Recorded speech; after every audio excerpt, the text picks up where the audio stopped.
Hello നമസ്കാരം. Prime time ഫുട്ബോളിലേക്ക് എല്ലാവർക്കും സ്വാഗതം. അപ്പം ഇന്നിവിടെ ഡിസ്കസ് ചെയ്യാൻ പോകുന്ന കാര്യം എന്ന് പറഞ്ഞു കഴിഞ്ഞാൽ ബാഴ്സലോണ ജിറോണ മാച്ചിനെ പറ്റിയാണ്.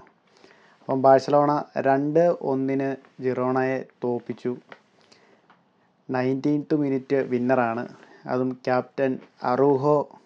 സ്ട്രൈക്കർ ഇല്ല എന്ന് ഓർത്ത് ബാഴ്സലോണ ഫാൻസ് ആരും വിഷമിക്കേണ്ട കാര്യമില്ല. Araujo the captain fantastic is there. അപ്പം അറൂഹോയാണ് ബാഴ്സലോണയ്ക്ക് വേണ്ടിയിട്ട് ഗോൾ അടിച്ചത്. അപ്പം ബാഴ്സലോണയ്ക്ക് ഒത്തിരി ചാൻസുകൾ കിട്ടിയിരുന്നു. അപ്പം ബാഴ്സലോണ ഒത്തിരി ചാൻസ് മിസ്സാക്കി. അപ്പോൾ അതോടൊപ്പം 2-3 കാര്യങ്ങൾ ബാഴ്സലോണയെ പറ്റി പറയാനുണ്ട്. ഒന്ന്, ഫസ്റ്റ് ഹാഫിൽ ബാഴ്സലോണ ഒത്തിരി സ്ട്രഗിൾ ചെയ്യുന്നുണ്ടായിരുന്നു. ജിറോണ നന്നായിട്ട് അറ്റാക്ക് ചെയ്യുന്നുണ്ടായിരുന്നു. 3-4 തവണ ഓൾമോസ്റ്റ് സ്കോറിങ്ങിൻ്റെ അടുത്ത് വരെ വന്നു. അതിൻ്റെ പ്രധാന കാരണം എന്ന് പറയുന്നത് ഈ യമാലും റാഷ്ഫോർഡും ഇന്ന് സ്ട്രൈക്കറായിട്ട് കളിച്ച ഒരു അക്കാദമി പ്ലെയറാണ് തോന്നുന്നു, ടോണി ഫെർണാണ്ടസ്. ഞാൻ ഇതുവരെ ആളെ കണ്ടിട്ടില്ല. ഞാൻ ആദ്യമായിട്ടാണ് ആളുടെ കളി കാണുന്നത് തന്നെ. അപ്പോൾ ഈ 3 പേരും പ്രസ് ചെയ്യുന്നില്ല. പ്രസ് ചെയ്യാത്തതിൻ്റെ ഒരു പ്രശ്നം അവിടെ ഡിഫൻഡേഴ്സിന് എന്താ പറയുക, ഭയങ്കര ഷെയ്ക്കി ആയിട്ടൊരു അവിടെ. അപ്പം ജിറോണയ്ക്ക് മനസ്സിലായി, ഓക്കെ ഇവർ പ്രസ് ചെയ്യുന്നില്ല, അപ്പോൾ ഇവർ ഹൈ ലൈൻ കളിക്കുമ്പം പ്രശ്നമില്ല, പ്രശ്നങ്ങളൊന്നുമില്ല, നമുക്ക് ലോങ് ബോൾ ചെയ്യാം, ത്രൂ ബോൾ ചെയ്യാം. അങ്ങനെ പല തവണയും അങ്ങനെ ഓൾമോസ്റ്റ് ജിറോണ സ്കോർ ചെയ്യാൻ എത്തി. അപ്പോൾ ഫുൾ ഓൺ അറ്റാക്കായിരുന്നു ഫസ്റ്റ് ഹാഫിൽ. അപ്പം ഈ റാഷ്ഫോർഡിൻ്റെയൊക്കെ ഒരു രീതി എന്ന് പറഞ്ഞു കഴിഞ്ഞാൽ, as a Man United fan ഞാൻ വർഷങ്ങളോളമായിട്ട് റാഷ്ഫോർഡിനെ കാണുന്ന ഒരാളാണ്. ഈ റാഷ്ഫോർഡിൻ്റെ ഒരു പ്രശ്നം എന്ന് പറഞ്ഞു കഴിഞ്ഞാൽ, റാഷ്ഫോർഡിനെ സംബന്ധിച്ചോളം റാഷ്ഫോർഡിന് വേണ്ടത് ത്രൂ ബോൾസ്, ലോങ് ബോൾസ്. ഇപ്പോൾ ഈ ഹോസെ മൗറിഞ്ഞോ സ്റ്റൈലൊക്കെ ആണെങ്കിൽ റാഷ്ഫോർഡ് നന്നായിട്ട് കളിക്കും. ബാക്കിൽ സിറ്റ് ചെയ്ത് കളിക്കുന്ന ഒരു ടൈപ്പ് ഓഫ് പ്ലേ ആണെന്നുണ്ടെങ്കിൽ റാഷ്ഫോർഡ് നന്നായിട്ട് കളിക്കും. ഈ ഹാൻസി ഫ്ലിക്കിൻ്റെ ഇതെന്ന് പറയുന്നത് ഹൈ ലൈൻ കളിക്കുക, ഹൈ ഇൻറ്റൻസിറ്റി, ഹൈ പ്രസ്, അതിന് പറ്റുന്നൊരു താരമല്ല റാഷ്ഫോർഡ്. അത് ഇന്നത്തെ മത്സരത്തിൽ വ്യക്തമാണ്. ഇപ്പോൾ നമ്മുടെ സബ്സ്റ്റിറ്റ്യൂഷനെല്ലാം വന്നപ്പം റാഷ്ഫോർഡ് സ്ട്രൈക്കറായി, ഫെർമീൻ വന്നപ്പോൾ റാഷ്ഫോർഡ് സ്ട്രൈക്കറായി. അപ്പോൾ സ്ട്രൈക്കർ ആകുമ്പം പോലും ആ ഹൈ ഇൻറ്റൻസിറ്റിയിൽ പ്രസ് ചെയ്യാൻ റാഷ്ഫോർഡിനെ കൊണ്ട് സാധിക്കുന്നില്ല. അത് ബാഴ്സലോണയെ സംബന്ധിച്ചോളം മിഡ്ഫീൽഡിൽ ഗ്യാപ്പ് ഉണ്ടാക്കും. ഇപ്പം ഡിഫൻഡേഴ്സ് ഹൈ ലൈൻ കളിക്കുമ്പം ഓഫ് സൈഡ് ഇടാൻ പറ്റത്തില്ല. അങ്ങനെയുള്ള പ്രശ്നങ്ങളൊക്കെ ഉണ്ട്. അപ്പം ഹാൻസി ഫ്ലിക്കിന് വേറൊരു വഴിയില്ല. റാഷ്ഫോർഡിനെ സബ്സ്റ്റിറ്റ്യൂട്ട് ചെയ്തിട്ട് ആരെ ഇറക്കും? വേറെ പ്ലെയർ ഇല്ല. ഫെറാൻ ടോറസും ഇഞ്ചുറിയാണ്, നമ്മുടെ ലെവൻഡോസ്കി ഇഞ്ചുറിയാണ്. വേറൊരു പ്ലെയർ ഇല്ല. അപ്പോൾ റാഷ്ഫോർഡിനെ വെച്ച് കളിപ്പിക്കുക എന്നുള്ള ഒരു വഴി മാത്രമേ അവിടെ ഉള്ളൂ. അതാണ് ഹാൻസി ഫ്ലിക്ക് 90 മിനിറ്റും റാഷ്ഫോർഡിനെ വെച്ച് തന്നെ കളിച്ചത്. ഇപ്പം ഹൈ ഇൻറ്റൻസിറ്റിയിൽ പ്രസ് ചെയ്ത് കഴിഞ്ഞാൽ മാത്രമേ, അതും ഫ്രണ്ടിൽ നിന്ന് പ്രസ് ചെയ്ത് കഴിഞ്ഞാൽ മാത്രമേ ഇപ്പോൾ ഈ ഹൈ ലൈൻ കളിച്ചിട്ട് കാര്യമുള്ളൂ. അല്ലാന്നുണ്ടെങ്കിൽ നോർമൽ രീതിയിൽ സിറ്റ് ചെയ്തിട്ട് കളിക്കുന്നതായിരിക്കും നല്ലത്. ഇപ്പം ബിഗ് ടീമുകളൊക്കെ വരുവാണെന്നുണ്ടെങ്കിൽ, ഇപ്പം റയൽ അങ്ങനെയുള്ള ടീമൊക്കെ വരുവാണെന്നുണ്ടെങ്കിൽ അവർക്ക് പ്രസ് റെസിസ്റ്റൻ്റ് ആയിട്ടുള്ള ഒത്തിരി പ്ലെയേഴ്സ് ഉണ്ട്. അപ്പോൾ ഇത് എക്സ്പ്ലോയിറ്റ് ചെയ്യാൻ വേണ്ടിയിട്ട് അങ്ങനെയുള്ള ബിഗ് ടീംസിനൊക്കെ സാധിക്കും. അപ്പം വരും മത്സരങ്ങളിൽ റഫീഞ്ഞയും യമാലും അവരെല്ലാം തിരിച്ചു വന്നു കഴിയുമ്പോൾ നന്നായിട്ട് ഹൈ പ്രസ് ചെയ്ത് നന്നായിട്ട് കളിക്കാൻ സാധിക്കുമെന്നാണ് ഞാൻ പ്രതീക്ഷിക്കുന്നത്.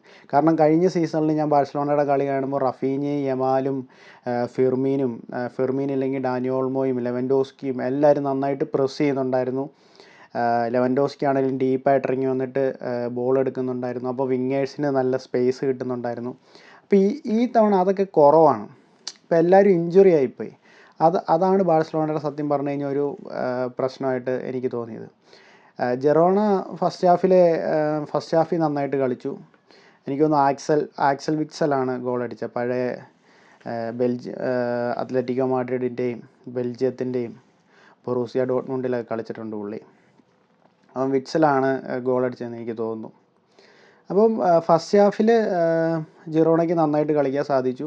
അവർ ഓൾമോസ്റ്റ് സ്കോർ ചെയ്യാൻ 2-3 ഗോള് ഓൾമോസ്റ്റ് സ്കോർ ചെയ്യാറെത്തി. ഷേസ്നി ഇന്ന് നന്നായിട്ട് തന്നെയാണ് കുഴപ്പമില്ലാതെ ഷേസ്നി കളിച്ചു.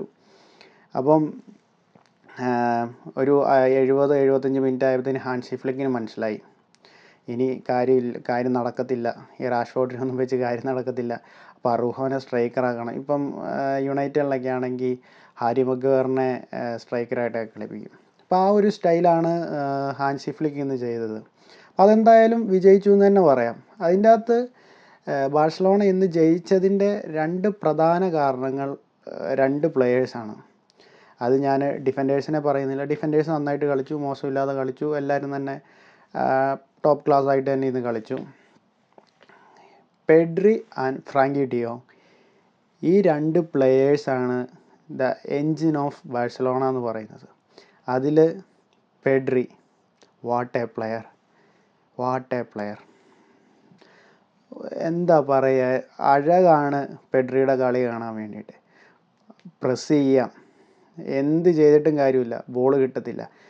എന്താ പറയുക, ബോളിൽ പെഡ്രിയുടെ കാലിൽ പശ ഒട്ടിച്ചോ വെച്ച പോലെയാണ് ബോൾ ഇരിക്കുന്നത്.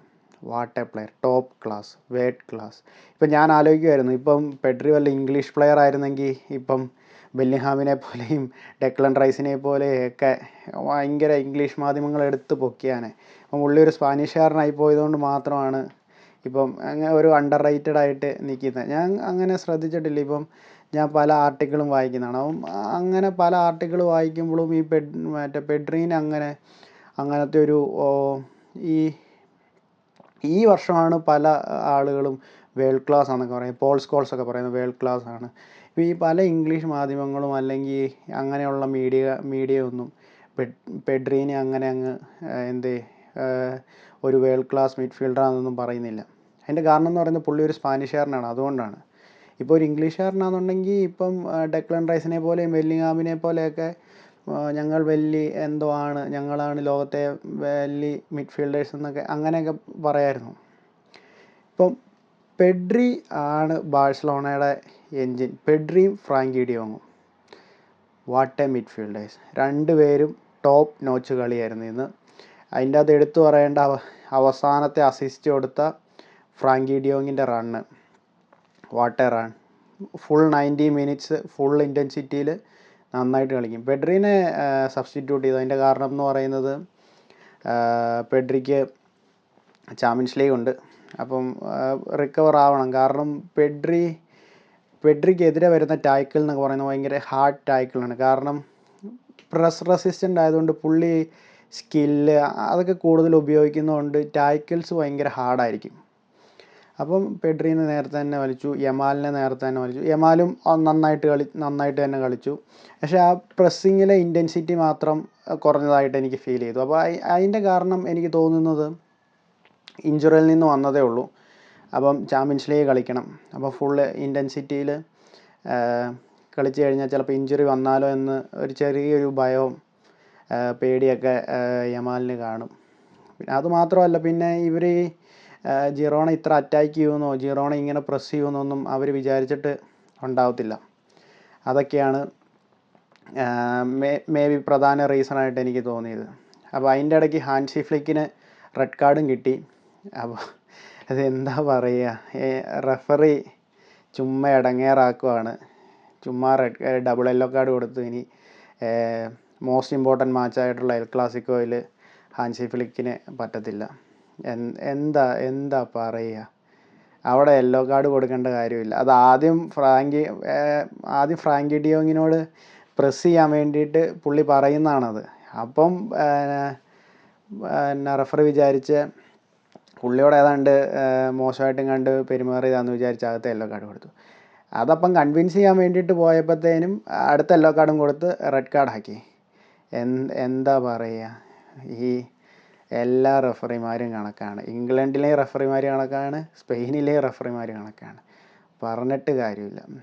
എനിക്ക് ഗോൾ അടിക്കുന്നതിന് മുമ്പ് റെഫറി വല്ല വിസിലടിക്കുമോ എന്ന് എനിക്ക് ഡൗട്ടുണ്ടായിരുന്നു. പണ്ട് റയലിനെതിരെ അടിച്ച പോലെ വിസിൽ വല്ലതും അടിക്കുമോ എന്ന് എനിക്കൊരു ഡൗട്ടുണ്ടായിരുന്നു. അപ്പോൾ അതെന്തായാലും നടന്നില്ല. റെഡ് കാർഡ് മാത്രമേ കിട്ടിയുള്ളൂ. റെഡ് കാർഡ് കിട്ടുമ്പോൾ എന്ന് പറയുന്ന ഒരു മോസ്റ്റ് ഇമ്പോർട്ടൻറ്റ് മാച്ചാണ് ഹാൻസി ഫ്ലിക്കിന് നഷ്ടപ്പെടുന്നത്. അത് വലിയൊരു കാര്യമാണ്. ബാഴ്സലോണയെ സംബന്ധിച്ചോളം അത് വലിയൊരു കാര്യമാണ്. ഇപ്പം എൽ ക്ലാസിക്കോയ്ക്ക് ഹാൻസി ഫ്ലിക്ക് ഇല്ല. അപ്പോൾ അസിസ്റ്റൻറ്റ് കോച്ചായിരിക്കും നോർമലി വരുന്നത്. ഡഗൗട്ടിൽ നിന്ന് മാത്രമേ പുള്ളിക്ക് പറയാൻ പറ്റത്തുള്ളൂ. അപ്പോൾ എന്തൊക്കെയായാലും ബാഴ്സലോണ 2-1 ജയിച്ചു. ചാമ്പ്യൻസ് ലീഗിലും പോയി ജയിക്കട്ടെ. ഈ സീസണിൽ ട്രോഫികൾ വിൻ ചെയ്യട്ടെ. എല്ലാവരും ഇഞ്ചറിയിൽ നിന്ന് തിരിച്ചു വരട്ടെ. അപ്പം ഞാൻ ഒരു ബാഴ്സലോണ ഫാനല്ല. പക്ഷെ ഞാൻ വർക്ക് ചെയ്യുന്നൊരു ഇവിടെ ലണ്ടനിലൊരു സ്പാനിഷ് റെസ്റ്റോറൻറ്റിൽ. അപ്പോൾ അവിടെയുള്ള എല്ലാവരും ഭയങ്കര ബാഴ്സ ഫാനാണ്. അപ്പം അതാണ് ഞാൻ ഇത്ര ഹാപ്പി ആയിട്ട് റിവ്യൂ പറഞ്ഞത്. അപ്പോൾ എന്തായാലും എല്ലാം നന്നായി വരട്ടെ. എല്ലാവരും ലൈക്ക് ചെയ്യുക, സബ്സ്ക്രൈബ് ചെയ്യുക. അപ്പം ചാമ്പ്യൻസ് ലീഗിൻ്റെ റിവ്യൂ ആയിട്ട് വരുന്നതായിരിക്കും. Thank you so much.